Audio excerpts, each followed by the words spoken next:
Bakın dostlar, misafirlerimize bile hazırlayabileceğimiz gayet güzel ve lezzetli. Tavuk derisi, tamam, belki dostlarımın birçoğu sağlıksız olduğunu söylüyor ama derisiyle için. Sevgili dostlar, bugün size tavuk derisinden kavurma sarma yapacağım. Kavurma için bir tane göğsümüz var. Göğüsten çıkan tavuk derilerimiz var. Bakın tertemiz, böyle içini temizlediğim, dışını temizlediğim, her yerini tertemiz yıkadım ve hazırladım, buraya koydum. Soğanımız var, patatesimiz var, bir tane biberimiz var, 5 diş sarımsağımız var, kırmızı biberimiz, yeşil biberimiz var ve baharatlarımız var, zeytinyağımız var. Şimdi ne yapıyoruz? Öncelikle bunu doğrayarak başlıyoruz. Çünkü çok güzel ve ince doğramamız lazım. O kadar ince doğrayacağım ki dostlar, harika olacak. Şöyle küçük küçük doğrayacağım.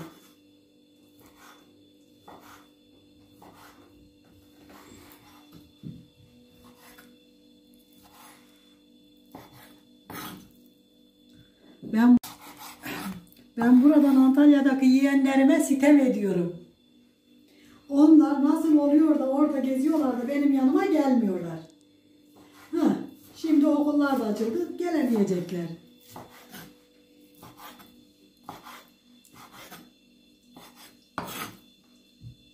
Şöyle yarım çay bardağı yağ koyuyorum dostlar. Şu kadarını artırdım. Sonra eğer az gelirse ilave edeceğim. Şimdi de şöyle güzelce doğramış olduğum küçük küp küp tavuklarımızı şöyle içine alıyorum. Bu arada kavrulurken ben soğanlarımızı doğramaya devam edeceğim dostlar.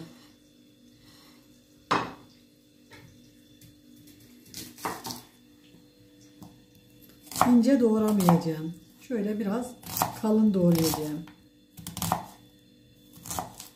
Çünkü adı üstünde kavurma.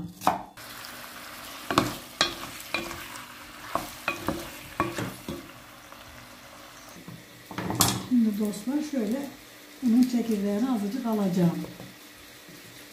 Ve bunu da soğanın büyüklüğünde doğrayacağım. Böyle çok ince doğramayacağım. Güzelce ve iri iri olacak. Çok ince olmayacak.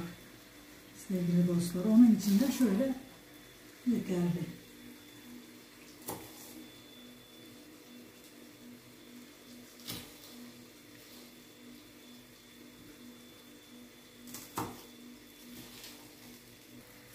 Toparlıyoruz. Ben şöyle iri iri doğruyorum dostlar. Çok ince değil.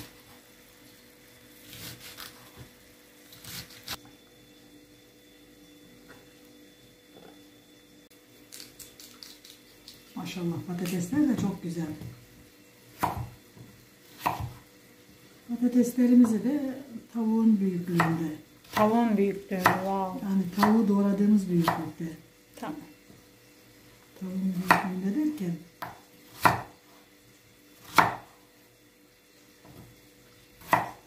Bunları da şöyle koyacağız dostlar. Böylece bunu da doğradık. İnşallah devamı geliyor. Bitti. Şimdi sıra sosuna geldi.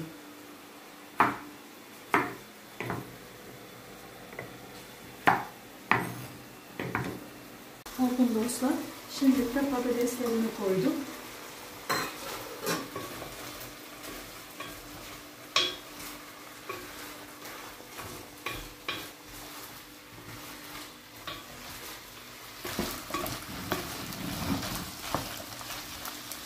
Soğanı da ilave ediyorum.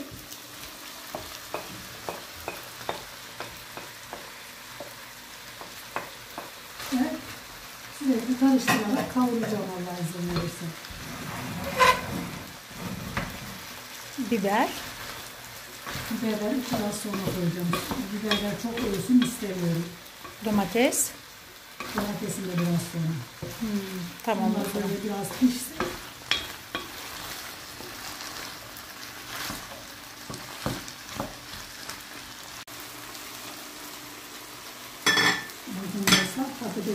de bir hayli pişti. Şimdi biberlerini atma zamanımız geldi.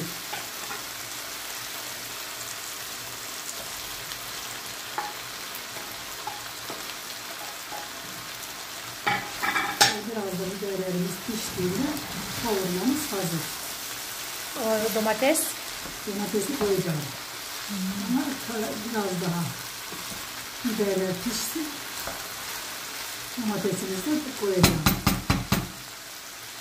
Kabuğunu şöyle incecik soyacağım ve bir tane domatesimizi de koyacağım.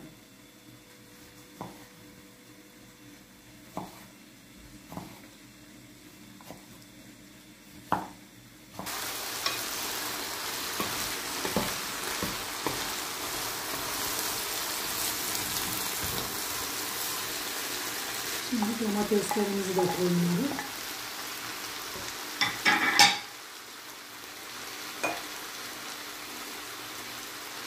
Şöyle biraz da yeteri kadar da tuz atıyorum dostlar. Şöyle biraz da kekik koyuyorum. Yani baharatlarımızı sırayla yavaş yavaş koyuyoruz. Şöyle birazcık da Köri. koyuyorum. Köri çünkü onun tadı tuzu. Şöyle biraz da toz biber koyuyorum. Yüksek sesle konuşman gerekiyor. Kızıltıdan dolayı. Ondan sonra biraz da şöyle acı tadı gelsin diye pul biber atıyorum. Birazcık da kimyon koyduk mu harika bir tat olacak dostlar. Böylece tamam. Şimdi karıştıralım güzelce içine sine pişsin. Baharatlarını. Bir 5 dakika daha pişti mi tamam.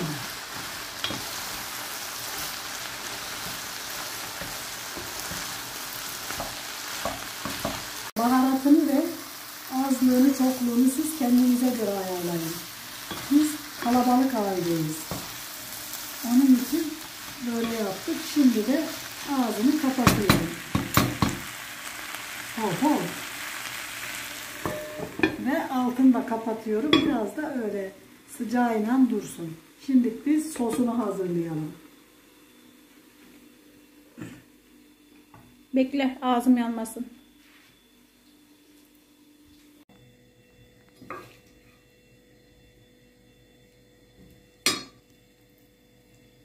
Bakın dostlar, misafirlerimize bile hazırlayabileceğimiz gayet güzel ve lezzetli. Tavuk derisi tamam belki dostlarımın birçoğu sağlıksız olduğunu söylüyor ama derisiyle içindeki tavuğun ne farkı var ki? Sonuç aynı gıda. Değil mi dostlar?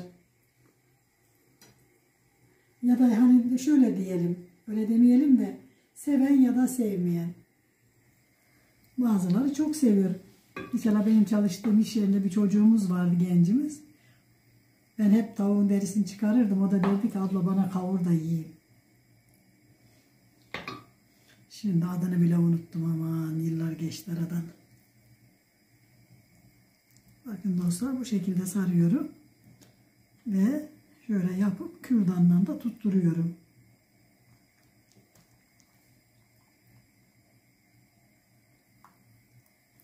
Ve şöyle bunları da sossuz yapacağım dostlar. Soslu ya da sossuz diye ikiye ayıracağım.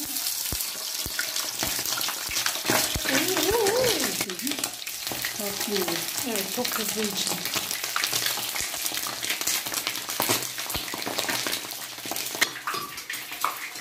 Yağımızı fazla yakmışız dostlar. Ben araya gidiyordum. Bir şey olmaz. Mutfağın cilveler onlar. Mutfağın cilveleri.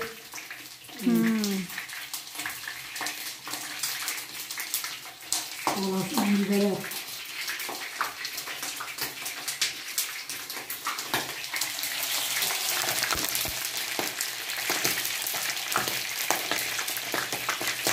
Tombik tombik oldular.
Bakın dostlar, çok güzel kızardı. Çıtır çıtır oldu.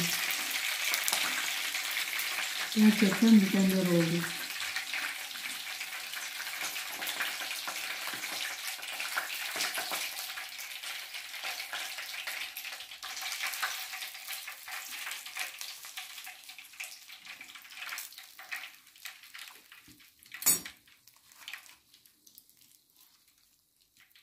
Şimdi bir de domates getirdik mi çok güzel olacak.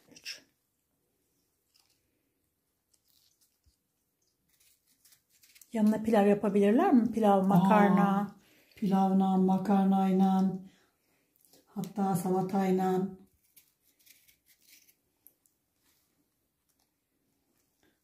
Pilavın yanında da çok güzel olur. Salatanın yanında da tam bir misafir yemeği.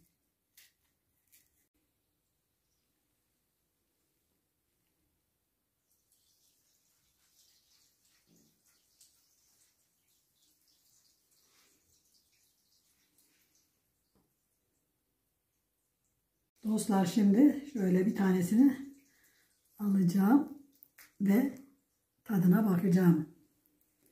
Bakalım nasıl olmuş.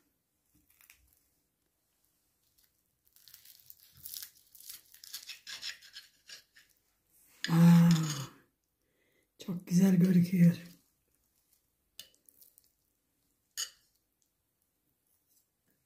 Yanma kız. Hmm. Yan. Bakın dostlar. Bir kere yandım, bir daha yanacağım dostlar. Hayır, bir kere yandım, tamam. Orasını da göstereceğim nasıl yandığını. Tadım yapacağım derken tadımlamada yandı annem. Evet.